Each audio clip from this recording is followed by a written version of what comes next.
Hello everyone, আসসালামু আলাইকুম। কেমন আছো সবাই? আজকে অ্যাঞ্জেলিনা গল্পের তৃতীয় পর্ব শুরু করতে যাচ্ছি। তো চলো বেশি দেরি না করে শুরু করা যাক। আর যাই হোক, মোটেও হসপিটালে থাকবে না আরফিদ হোসেন। তার উপর অ্যাটাক করার বিষয়টা মৈমুনা হোসেন জানতে পেরে তড়িঘড়ি করে হসপিটালে গেলেন। আরফিদের অবস্থা দেখে রীতিমতো কেঁদে ফেলেছেন তিনি। আরফিদ এখানে থাকতে চায় না। কথাটা জানতে পেরে ডক্টরের সাথে আলোচনা করে তাকে রিলিজ করিয়ে এহসান মঞ্জিলে নিয়ে এলো মৈমুনা হোসেন। রুমে বসে আছে আরফিদ, একের পর এক সিগারেট খাচ্ছে। জানে এগুলো এই সময় তার শরীরের জন্য ঠিক কতটা ক্ষতিকর, তারপরেও থামছে না সে। আমি ভাবতে পারছি না আরফিদ, এতটা সাহস তোমার ওপর অ্যাটাক করেছে। How is possible? মৈমুনা হোসেনের কথার ভ্রুক্ষেপ নেই আরফিদের। সে নিজ ভাবনায় মগ্ন। হাতের ফোন টুং করে বেজে উঠতেই রুম থেকে বেরিয়ে গেলেন তিনি। বস আসবো? ঈশানের আগমনের ভ্রু উঁচিয়ে আসতে বলল আরফিদ। ভেতরে প্রবেশ করতে আরফিদ প্রশ্ন ছুড়ে দেয়, অল ডান? নো বস, ন্যান্সি মেয়েটা টাকা ফেরত দিয়েছে। সিগারেটের শেষ টানটা দিতে গিয়েও থামতে হলো আরফিদকে। ডান ভ্রু উঁচিয়ে বলল, হোয়াই? বস, মেয়েটা বলল টাকা নেবে না, ও নাকি এমনিতেই আপনাকে হেল্প করেছে। হোয়াট? অঙ্ক মেলাতে পারছে না আরফিদ। এতগুলো টাকা দিল মেয়েটাকে, অথচ তা নিল না। রং রং রং, সামথিং রং। কি হয়েছে ব্যাপার? ডিটেলস বল। মেয়েটা না করে দিয়েছে বস, বাট ওর মা আবার টাকাটা নিতে চাইছিল। এখানে আবার টুইস্ট আছে। যেমন, মেয়েটা ভদ্রমহিলাকে মা বলে ডাকলেও তিনি হঠাৎ করে বলে উঠলেন ন্যান্সিকে পেলে পুষে বড় করতে নাকি অনেক টাকা খরচ হয়ে গেছে। তার ওপর বলল জবটা চলে গেছে। খোঁজ নিয়ে দেখলাম মেয়েটা ফেমাস ইয়াম্মি কেক বেকারিতে কাজ করে। এখান থেকে সত্যি তাকে বের করে দেওয়া হয়েছে। ঘাড় দোলায় আরফিদ, সিগারেট জানালা দিয়ে ছুঁড়ে ফেললে বলল, call the owner of the cake bakery right now. সোফায় পায়ের ওপর পা তুলে স্থির হয়ে বসে আছে আরফিদে হোসেন। হাতে পিস্তল রয়েছে, যেটা বারবার কপালে ঘষছে সে। তার ঠিক সামনেই দাঁড়িয়ে আছে ইয়াম্মি কেক বেকারি মালিক ইলিয়াস হোসেন। পা জোড়া কাঁপছে তার। মনে মনে ভাবছে কোন মুসিবতে পড়ল সে। কি হবে এখন তার? যে লোকটা তার সামনে আছে তার মুখ কমগুলি চলে বেশি। কিরে, তুই নাকি যখন তখন যাকে তাকে বেকারি থেকে বের করে দিস? কণ্ঠনালী কাঁপছে ইলিয়াস হোসেনের। স্যার, আমি আবার কাকে বের করলাম? কেন? কেন বে? ওই ন্যান্সি নামের মেয়েটাকে বের করিসনি? ন্যান্সিকে বের করে দেওয়া এখানে তুলে এনেছেন ইলিয়াসকে, সেটা বেশ ভালোই বুঝতে পারছে ইলিয়াস। আচানক পিস্তল তুলে কপালে তাক করলো ইলিয়াসের। আজকে তুই ওর বাড়িতে যাবি, ক্ষমা চাইবি আর কাজে আসতে বলবি। যদি না মানে তাহলে দরকার পড়লে পা ধরে ক্ষমা চাইবি। তারপরে ওরে নিয়ে আসবি। আর যদি না নিয়ে আসিস তাহলে এই পিস্তলের সবগুলো গুলি তোর পেটে চালান করে দেব। চিরচির করে ফ্লোরে পানি পড়তে লাগলো। ইতিমধ্যে লোকটা ভয়ে প্যান্ট ভিজিয়ে দিয়েছে। নাক মুখ কুঁচকে নিল আরফিদ। ঈশান হাঁ করে তাকিয়ে আছে। ইলিয়াস কাঁপতে কাঁপতে বলল, দয়া করুন স্যার, আমি এক্ষুনি গিয়ে ন্যান্সিকে নিয়ে আসবো। তবুও আমাকে ছেড়ে দিন স্যার। বিরক্ত হলো আরফিদ। এই কুত্তার বাচ্চা, তোর তো টুনটুনির উপর কন্ট্রোল নেই। তুই আবার অন্যদের দাপট দেখাস। ইলিয়াস হোসেন মূর্তির মতো দাঁড়িয়ে আছে। আফরিদ ফের বলল, যদি না পারিস আনতে তাহলে তোর টুনটুনি কেটে নদীতে ভাসিয়ে দেব। ঈশান ফিক করে হেসে ফেলল। ইলিয়াস হোসেন পারে না দৌড়ে পালিয়ে যেতে। সোফায় মাথা সোফায় মাথা গা এলিয়ে দিল আফরিদ। ছাদের দিকে মুখ করে তাকালো আফরিদ। সিগারেটের দান দিয়ে ধোঁয়া ছাড়লো। এই সিগারেটই বুঝি সর্বসুখ। বস, একটা কথা বলি? ঈশান আমতা করে বলল, বস, সত্যি যদি মেয়েটা না আসে তাহলে কি আপনি ওই ব্যাটার টুনটুনি কেটে ফেলবেন?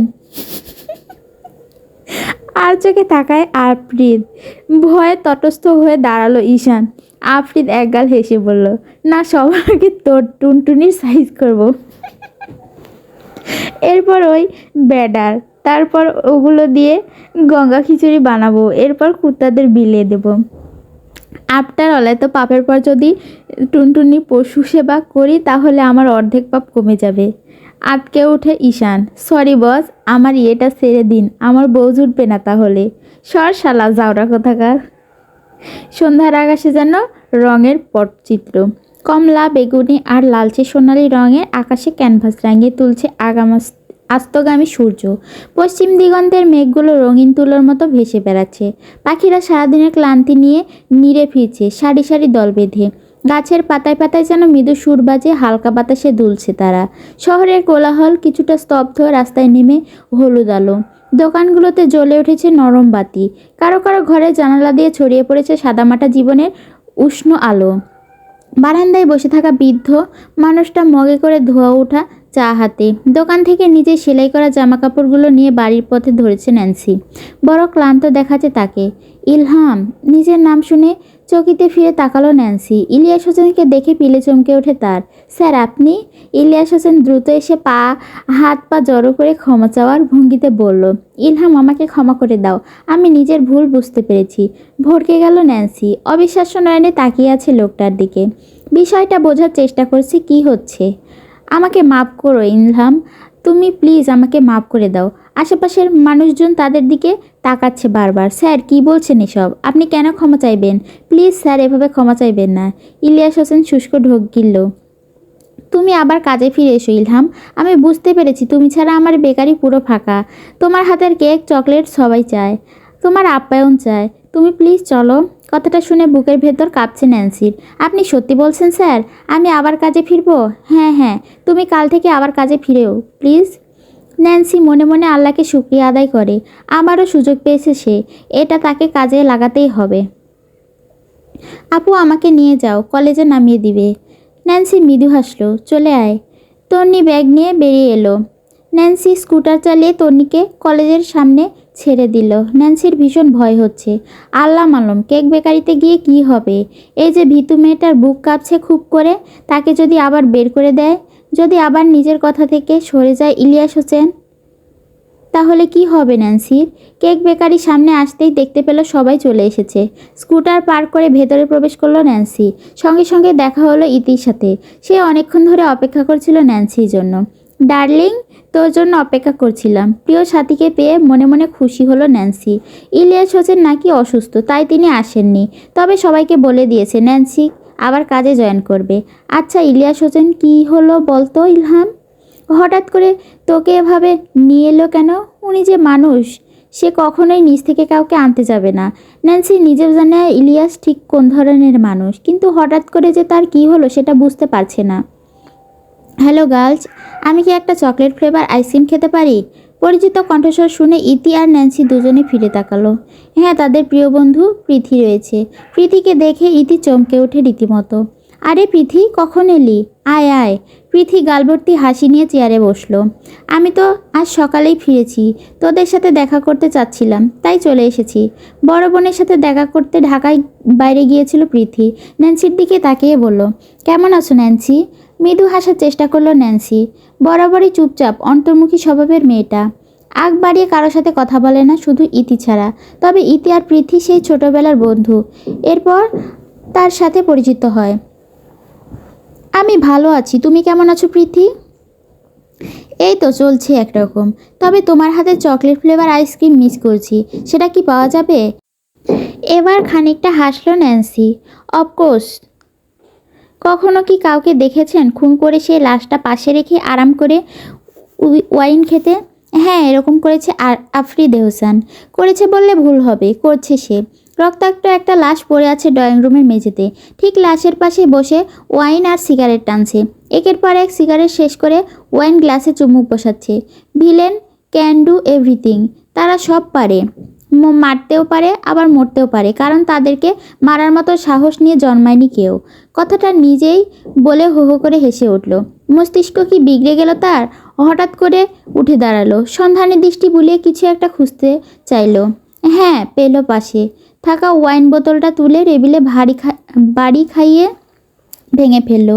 সেই এক টুকরো কাজ তুলে মৃত লোকটার হাতের শিরাগুলো টেনে টেনে ছিঁড়ে ফেললো। আফ্রিদের এই ভয়ঙ্কর রূপ যদি সামনে থেকে কেউ দেখতে পেত, তাহলে হয়তো হার্ট অ্যাটাক করতো। রক্তে মাখো হয়ে গেছে তার দুটো হাত। পাগল পাগল আফ্রিদ হিসিয়ে বলল, তোদের মতো জানোয়ারকে আমার মতো মারতে আনন্দ লাগে। খুব খুব খুব আনন্দ লাগে। রাগে একে একে লোকটার সমস্ত শরীরের ভিন্ন ভিন্ন করে দিচ্ছে আফ্রিদ। রক টান টান হয়ে বেরিয়ে এসেছে লোকটার। ভেতরে প্রবেশ করলো ঈশান। আফরিদকে এমন ভয়ঙ্কর অবস্থায় দেখে অভ্যস্ত সে। আফরিদ ঠিক কী করতে পারে সবটা জানা তার। বস, আপনার কল। হাত বাড়াতেই টিস্যু পেপার এগিয়ে দিল আফরিদ। রক্তাক্ত হাতটা মুছে নিল আফরিদ। কানে তুলল ফোনটা। ফোনের ওপর প্রান্তে ঠিক কী বলছে তা জানা নেই, তবে আফরিদ দুটো শব্দ উচ্চারণ করলো, গুড, ওকে। ঈশান, গাড়ি রেডি কর। ঈশান ভীতকণ্ঠে শুধোয়, কিন্তু বস, এখন কোথায় যাবেন আপনি? বাঁকা হাসলো আফরিদ। ইয়াম্মি কেক বেকারিতে। ইয়াম্মি কেক টেস্ট করতে। কথাটা ভীষণ পেঁচিয়ে বলল আফরিদ। তবে তাকে আর কিছু জিজ্ঞেস করার সাহস হলো না আফরিদের। চুপচাপ বেরিয়ে গেল গাড়ি বের করতে। স্বভাবসুলভ ঘাড় বাঁকালো আফরিদ। ওরে সাইয়ার পোলা, বালের ঘরে রাবাল আমার, মাস্ক নিয়ে আয়। আফরিদের চিৎকার চেঁচামেচি শুনে মাস্ক হাতে দৌড়ে বেরিয়ে এলো ঈশান। হাঁপাতে হাঁপাতে শুধোয়, বস, মাস্ক কেন পরবেন? আফরিদ নাটকীয় ভঙ্গিতে লজ্জা পাওয়ার ভান করলো। মায়া মানুষের সামনে যাইতে লজ্জা করে। চোয়াল ঝুলে এলো ঈশানের। লজ্জা আর আফরিদে হোসেনের, এটাই বোধহয় পৃথিবীর অষ্টম আশ্চর্য হবে। আফরিদে হোসেন পাচ্ছে লজ্জা। সন্ধ্যা নেমে এলো, আকাশে লাল কমলা আভা ছড়িয়ে পড়েছে। বাতাসে রয়েছে এক ধরনের মিষ্টি শীতলতা। চারপাশে কোলাহল ধীরে ধীরে স্থিমিত হয়ে এসেছে। পাশের গাছ থেকে টুপটাপ করে পাতা ঝরে পড়ছে। রাস্তার ল্যাম্পপোস্টগুলো একে একে জ্বলে উঠেছে, আর নরমালায় চারপাশের পরিবেশ হয়ে উঠেছে মোহনীয়। তারপরেই ধীরে ধীরে ঝিরিঝিরি বৃষ্টি শুরু হলো। আকাশ ঢেকে আসছে মেঘে। হালকা ঠান্ডা বাতাস বইছে চারপাশে। ছোট ছোট ফোঁটা মাটিতে পড়ে এক ধরনের স্নিগ্ধ শব্দ তুলছে, টুপটাপ টুপটাপ। গাছের পাতা ভিজে উজ্জ্বল হয়ে উঠেছে। পথঘাট সিক্ত হয়ে চিকচিক করছে। দূরে কোথাও একলা পাখি ডানা ঝাপটাচ্ছে। গাছের পাতার ফাঁকে ফোঁটা ফোঁটা জল জমে মুক্তোর মতো ঝলমল করছে। কেক বেকারিতে থাকা মানুষজন ধীরে ধীরে বেরিয়ে যাচ্ছে। এই রাত বিরেতে আর কেউ নেই।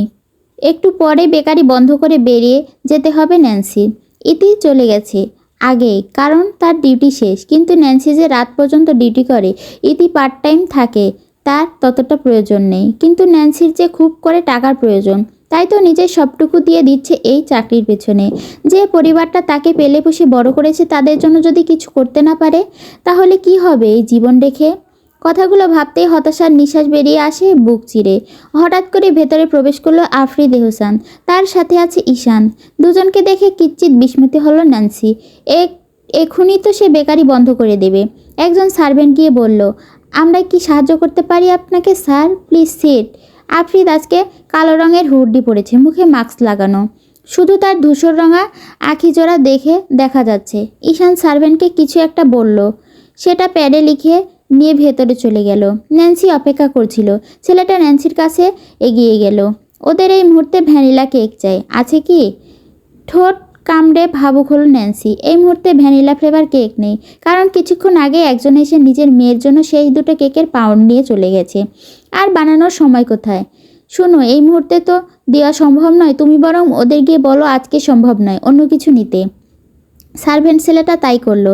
ঈশানের কাছে গিয়ে দাঁড়ালো। স্যার, এই মুহূর্তে ভ্যানিলা কেক দেওয়া সম্ভব নয়। আপনারা চাইলে অন্য কিছু নিতে পারেন। অগ্নিদগ্ধ দৃষ্টিতে তাকালো আফরিদ। ঈশান গম্ভীর স্বরে বলল, না মানে আমাদের এখনই চাই। সার্ভেন্ট ছেলেটা আবার ফিরে গেল ন্যান্সির কাছে। সবটা খুলে বলল। চাপা দীর্ঘশ্বাস ফেলে ন্যান্সি, দাঁড়াও, আমি গিয়ে কথা বলছি। ন্যান্সি কিচেন থেকে বের হতে লাগলো। ততক্ষণে উঠে দাঁড়ালো আফরিদ। ঘাড় বাঁকালো সে। ন্যান্সি দ্রুত পায়ে আসতে গিয়ে খেয়াল করেনি নিচে পড়ে থাকা পানিগুলো। পিচ্ছিল হয়ে গেছে জায়গাটা। তাড়াহুড়ো করতে গিয়ে সেই পিচ্ছিল জায়গায় পা রাখলো সে। মুহূর্তেই পিছলে গেল পাজরা। উচ্চস্বরে ভয়ে আটকে চেঁচিয়ে উঠল সে। আহ! মেয়েলি কণ্ঠস্বর শুনে চকিতে ঘুরে দাঁড়ালো আফরিদ। নিজেকে সামলাতে না পেরে হুমড়ি খেয়ে আফরিদের উপর পড়ল ন্যান্সি। আফরিদ টাল সামলাতে গ্লাসের দেয়ালে চেপে গেল। এদিকে ন্যান্সির বেহাল অবস্থা। দুরু দুরু বুক কাঁপছে তার। বক্ষস্থল লেপটে থাকা লাজুক রমণীকে দেখে বড্ড বিরক্ত হলো আফরিদ। এই মুহূর্তে আফরিদের মন চাচ্ছে মেয়েটাকে থাপ্পড় দিয়ে বলতে, এই শালি, বেডা মানুষ দেখলেই গায়ে পড়তে মন চায়। স্যামডি, এখন বাসায় গিয়ে আবার আমার স্যাভলন দিয়া গোসল করতে হইব। ঈশান হাঁ করে তাকিয়ে আছে। এই বুঝি মেয়েটার মাথা তুলে আছাড় মারবে আফরিদে হোসেন? বিতৃষ্ণা নিয়ে মেয়েটাকে সরিয়ে দিতে চাইল সে, কিন্তু পারল কই? তার পূর্বেই তো তার হাতটা থেমে গেল। চোখ আটকে গেল লাল লাল ওয়ালি মেয়েটার দিকে। টমেটোর মতো লাল হয়ে আছে মেয়েটার গাল। চোখ দুটো যেন হরিণের মতো টানা টানা। ওষ্ঠজোড়ায় গোলাপির সৌন্দর্য সাজানো হয়েছে। পান পাতার মতো মুখশ্রী মেয়েটার। গাল দুটো টকটকে লাল হয়ে আছে, বিশেষ করে গালের মধ্যভাগে। হাঁটু ছাড়িয়ে লম্বা সিল্কি চুল ব্রো ক্লিপের সাহায্যে বেঁধে রাখা আছে। লাস্যময়ী নারী সে, যাকে এক কোণায় যে কোনো পুরুষ মোহিত হবে। ভয়ার্ত চোখে তাকিয়ে আছে আফ্রিদের দিকে ন্যান্সি। আফ্রিদ এক মুহূর্তের জন্য থমকালো, মস্তিষ্কে চাপ প্রয়োগ করলো। লাল লাল লাল। কোথায় দেখেছে? হ্যাঁ দেখেছে, একজন বয়স্ক মহিলা, লাল গাল। Yes got it. আফ্রিদের মনে পড়েছে। ধূর্ত মস্তিষ্ক সবটা ক্যাচ করে ফেলেছে। হুঁশ ফিরতেই সরে গেল ন্যান্সি। ভয়ার্ত কণ্ঠে বলল, sorry sir, I am really very very sorry. Afrid নির্বিকার দৃষ্টিতে তাকিয়ে আছে ন্যান্সির দিকে। ন্যান্সি ঈশানকে দেখে কিঞ্চিৎ ভরকালো। আপনি এখানে? ঈশান বিভ্রান্তিতে পড়ে গেল। আফ্রিদের কানে ফিসফিসিয়ে বলল, বস এটাই সেই মেয়ে, ইলহাম ন্যান্সি অ্যাঞ্জেলিনা। নামটা শোনামাত্র চোখ দুটো বুজে মাস্কের ভেতরেই নিঃশ্বাস ছাড়ল আফ্রিদ। আফ্রিদ মাস্কে লুকানো মুখখানি দেখতে পেল না ন্যান্সি। হ্যাঁ আমি। উনি হচ্ছেন আমাদের বস, যাকে আপনি সেদিন বাঁচিয়েছিলেন। কথাটা শুনে দৃষ্টি ফিরিয়ে আবারও আফ্রিদের দিকে তাকালো ন্যান্সি। ও আপনি সেই, কেমন আছেন আপনি? আফ্রিদ নিশ্চুপ রইল কিয়ৎক্ষণ। I am all right thank you miss Nancy. Miss or mrs? Nancy মৃদু হেসে বলল, মিস। আফ্রিদ তীক্ষ্ণ দৃষ্টিতে তাকালো। তার ওই চোখের ভাষা বোঝা অতটা সহজ নয়, খুব সহজে তা বোঝা যায় না।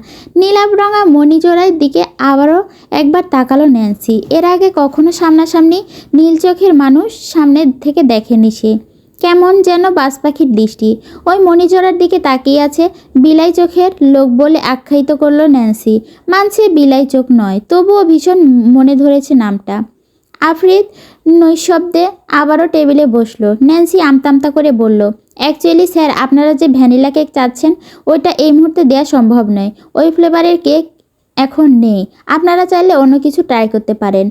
যতক্ষণ ন্যান্সি কথা বলছিল ততক্ষণ পর্যন্ত ন্যান্সির ঠোঁটের দিকে তাকিয়েছিল আফ্রিদ। আফ্রিদ রাশভারী কণ্ঠে বলল, নো নিড। ন্যান্সির কপালে ভাঁজ পড়ল। তাহলে নাথিং। কথাটা বলেই বেকারি থেকে বেরিয়ে যেতে লাগলো আফ্রিদ। কি একটা ভেবে আবারও থামলো। পিছু ঘুরে দেখে গোল গোল করে তাকাচ্ছে ন্যান্সি। আফ্রিদের মন চাচ্ছে চিৎকার করে বলতে, মাতারি রে, এমনে তাকাইস না, আমার সিস্টেমের কারেন্ট বাথরুম বাইরুম করে। ঈশান বেরোতেই যাবে, তৎক্ষণাৎ ন্যান্সি তড়িঘড়ি করে শুধোয়, আপনাদের বসের শরীরে কি আদৌ ঠিক আছে? ঈশান গম্ভীর স্বরে বলল, হ্যাঁ উনি ঠিক আছেন, থ্যাঙ্কস। কথাটা বলেই বেরিয়ে গেল ঈশান। ঈশান আর চোখে তাকায় আফ্রিদের দিকে। কি আশ্চর্য ব্যাপার, স্যার নাকি মেয়েদের সামনে ইংরেজি মানছে। গাড়ির কাছে পৌঁছে ঈশান দ্বিধা নিয়ে শুধোয়, বস মেয়েটা তো ছিল, কথা বললেন না? আফ্রিদ সাহসে একটা গাড়ি ছুড়ে দিল। চুপ শালা, আমার হার্টবিট কেন ফাস্ট চলছিল বুঝলি না? ঈশান নাকমুখ কুঁচকে বলল, বস আপনি এতক্ষণ ধরে একটাও গালি দেন নাই, কিন্তু এখন? আফ্রিদ একটুখানি ভাব নিয়ে বলল, মেয়ে মানুষ বলে কথায় একটু তো জেন্টালম্যান থাকতেই হবে। ঈশান ফিক করে হেসে ফেলল। মনে মনে বলল, আইসে রে জেন্টালম্যান নাকি গালির বাক্স। মেক্সিকো সিটির আকাশচুম্বী এক ভবনের কাছঘেরা প্রান্তে বসে আছে মিস্টার মার্কো। বিল্ডিংটা এতটা উঁচু যে নিচের শহরটা মনে হয় যেন ছোট ছোট আলোয় আঁকা জীবন্ত চিত্রপট। সেই থাই গ্লাসের ওপার থেকে তার দুটো চোখ দেখে চলেছে রাতের শহর যেন আলোর গহীন এক শ্রোতা। গাড়িগুলো ছুটে চলেছে নিচে ধুমধাম করে, কখনো নিয়ম ভেঙে, কখনো নিখুঁতভাবে। পুরুষটির চোখের সামনে দিয়ে সেই দৃশ্যগুলো হেঁটে যায়, অথচ তার চাহনিতে কোনো উত্তেজনা নেই। তার ডান হাতে ধরা এক জ্বলন্ত সিগারেট, আঙুলের ডগায় তা হালকা নেচে বাতাসে তালে। ধোঁয়ায় সরু রেখা উঠে গিয়ে মিশে যায় কাচের ভেতর। ধীরে টান দেয়, ক্লান্ত এক অভ্যস্ত ভঙ্গিতে। এক টানে বুক ভরা ভার যেন হালকা করে সে। পরপর এক সিগারেট শেষ করে নিঃশেষ করে দেয় নিজেকে একটু একটু করে। মার্কোর ডান পাশে দাঁড়িয়ে থাকা ছেলেটার নাম কার্লোস। মার্কোর ডান হাত ছেয়ে নিঃশব্দ পায়ে সে এগিয়ে এলো, চোখে শ্রদ্ধা আর ভয়ে মিশ্র এক অভিব্যক্তি। তার ডান হাতে ধরা ফোনটা সে একটুখানি ঝুঁকে মাথা নত করে এগিয়ে দিল লোকটার দিকে। বস আপনার কল। মার্কো তখনও জানালার বাইরে তাকিয়ে শেষ টান দিচ্ছিল তার জ্বলন্ত সিগারেটে। ধোঁয়াটা যেন শহরের অন্ধকারে মিলিয়ে যেতে যেতে কিছু চিহ্ন রেখে গেল নিজের।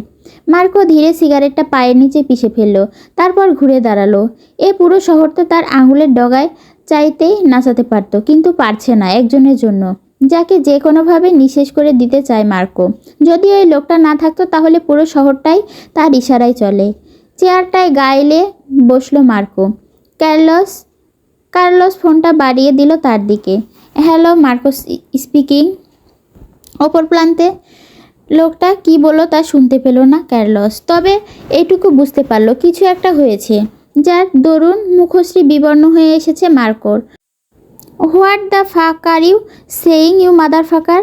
I will fucking chop you up alive you son of a bitch. এবারের অপর প্রান্তের কথা শুনতে পেল না কার্লোস, তবে এবারে আরও নিজেকে ধরে রাখতে পারল না মার্কো। ফোনটা ছুঁড়ে ফেললো সামনের দেয়ালের দিকে। গুঁড়ো গুঁড়ো হয়ে গেল ফোনটা। চল শক্ত হয়ে এলো মার্কোর। যাই প্ল্যান করছে সব নষ্ট করে দিচ্ছে ব্লাডি বিস্টটা। নিজের ক্ষমতা দেখাতে পারছে না। মনে হচ্ছে সেই লোকটা বারবার তার ক্ষমতাকে বুড়ো আঙুল দেখিয়ে পুরো বিশ্বে নিজের রাজ্য চালাতে চাইছে। ভারী চেয়ারে গায়ে হেলান দিয়ে বসে আছে সেই পুরুষ, চোখে আগুন, কপালে চিন্তার ভাঁজ, আশপাশের বাতাসে যেন তীব্র উত্তেজনার গন্ধ। কার্লোস এগিয়ে এসে সতর্ক সহ শুধায়, বস, হোয়াট হ্যাপেন্ড? মার্কো যেন বিস্ফোরিত হলো হঠাৎ। কণ্ঠস্বর বজ্রের মতো ছড়িয়ে পড়ল ঘরে চার দেয়ালে। Call the helicopter right now, I am go to Bangladesh. হঠকারী সিদ্ধান্তে কিঞ্চিৎ অবাক হলো কার্লোস, কিন্তু আগ বাড়িয়ে মার্কোকে কিছু বলার সাহস হলো না তার। বৃষ্টির মধ্যে রাস্তার পাশে ছাউনির নিচে দাঁড়িয়ে আছে ন্যান্সি। বাড়িতে যেতে হবে তার। বেকারি থেকে বের হয়ে আসতে আসতে দেরি হয়ে গেছে, আর তার মধ্যে বৃষ্টিটা বেড়ে গেছে। ন্যান্সি আঁতকে উঠল। এই রাত বিরাতে কীভাবে বাড়িতে যাবে সে? হঠাৎ করে ঝিরিঝিরি বৃষ্টি ছটা এসে ছুঁয়ে গেল ন্যান্সির মুখোশটি। আকাশের মন খারাপ ছিল যেন। টুপটাপ করে বৃষ্টি নামছিল শহরের নীরব কোল জুড়ে। সেই বৃষ্টির শব্দে হঠাৎ করে অন্তঃকরণে এক টুকরো আবেগের আলোড়ন জাগে নাজুক সত্তা মেয়েটার।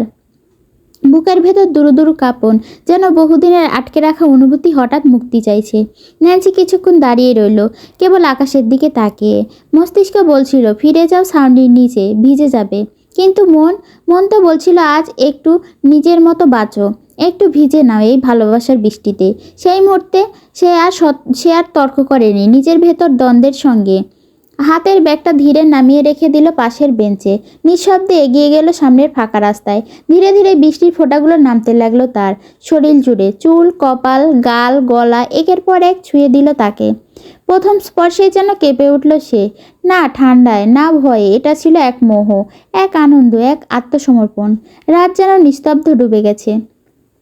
চারপাশে শুধু বৃষ্টির শব্দ, আর দূরে কোথাও গাড়ির হেডলাইটের ঝাপসা আলো। ন্যান্সি হারিয়ে নিজস্ব এক আবেগঘন জগতে। বৃষ্টি ছুঁয়ে দিচ্ছিল তার আত্মা, ভিজে যাচ্ছিল মন। ঠিক তখনই হঠাৎ পেছন থেকে ভেসে এলো অচেনা কণ্ঠ, আর সাথে কিছু পায়ের শব্দ। এক ঝাঁক লোক ঘিরে ধরল তাকে। আটকে উঠে এক ধাপে পিছিয়ে গেল ন্যান্সি। বুকের ভেতরটা ধুকপুক শব্দ যেন কানে স্পষ্ট শোনা যায়।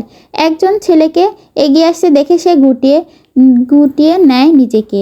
হাত দুটো জড়িয়ে ধরে নিজের শরীর। ছেলেটির ঠোঁটে কুটিল হাসি, কণ্ঠে অবজ্ঞা মেশানো নোংরা দম্ভে বলে ওঠে, কী ব্যাপার সুন্দরী, একা একা রাতে ভিজছো? আমাদের সাথে একটু সময় কাটাও না। শব্দগুলো ছিল বিষাক্ত সাপের মতো, কানে ঢুকে বিষ ছড়িয়ে দেয় শরীর জুড়ে। গা গুলিয়ে ওঠে নাজুক মেয়েটার, যেন এই কাদা জল মাখা রাস্তায় থেকেও ঘৃণ্য সেই লোকগুলো। কাপা গলায় সে বলে ওঠে, দূরে থাকুন, আমাকে যেতে দিন বলছি। কিন্তু কে শোনে কার কথা? ছেলেগুলোর চোখে এখন লালসা, তাদের দৃষ্টিতে আগুন জ্বলছে, ভোগের, আধিপত্যের আর হিংস্র এক আকাঙ্ক্ষায়। একজন এগিয়ে আসে তার দিকে, হাত বাড়িয়ে ছুঁতে চায় তাকে। সেই মুহূর্তে যেন প্রাণের সমস্ত জোর একত্র করে ছিটকে সরে যায় ন্যান্সি। বৃষ্টিতে ভিজে যাচ্ছে তার মুখ, চোখে জল না বৃষ্টি তা বোঝা যায় না। দৌড়াতে দৌড়াতে একসময় থামতে হলো ন্যান্সিকে। দূরে একটা গাড়ির হেডলাইট জ্বলে ওঠে, আলো এসে পড়ে তার ভিজে পড়া মুখে। সে দুহাত দিয়ে চোখ চেপে ধরে কিছুটা আলোর বিপরীতের গাড়ি বসে থাকা লোকটার বিলায় নীলাভ চোখ জোড়া হঠাৎ কঠিন হয়ে ওঠে। হ্যালো এভরিওয়ান, গল্পটা তোমাদের কাছে কেমন লাগছে তা অবশ্যই কমেন্ট করে জানিও, এবং লাইক, কমেন্ট, শেয়ার করে দিও। পেজটা সাবস্ক্রাইব করে দিও প্লিজ প্লিজ প্লিজ।